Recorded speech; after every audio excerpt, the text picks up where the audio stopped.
Yeah, yeah, yeah, yeah, yeah, yeah.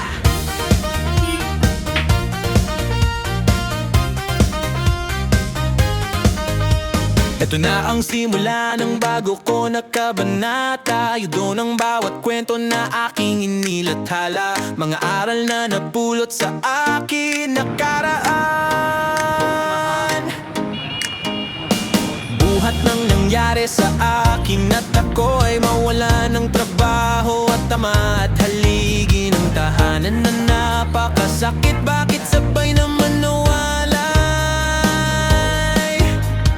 Kaya ko pa sana tanggapin ang isang bagay. Kung natanggal na lang ako't nabubuhay pa ang tatay. Karo TV, patuloy lang, huwag kang susuko.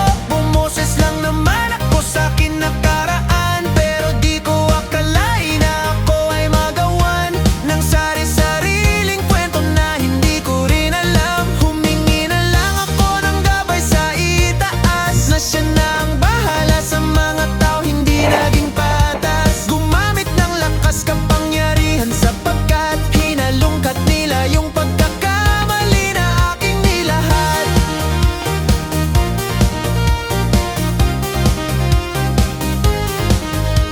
Ginawan nila ng kwento at mga maling akala. Siguro nga't nagkamali ako, sila ang tama. Kaya kahit 1,000 pa noon ang nagawa kong tama. At sa isang pagkakamali mo lang burado na ang tama. Carol TV, patuloy lang, huwag kang susuko.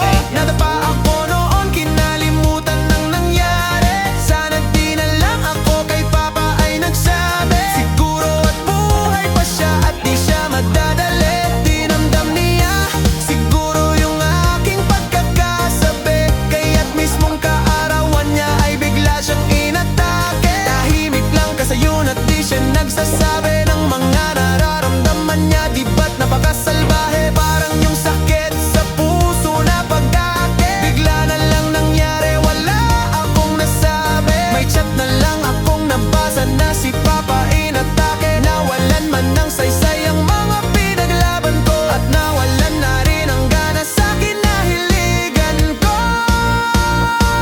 Cal TV, sa puso mo may lakas at pag-asa na matatag. Sadyang ang Panginoon ang gumawa ng paraan. Sa lahat salamat sa alaala ng kahapon.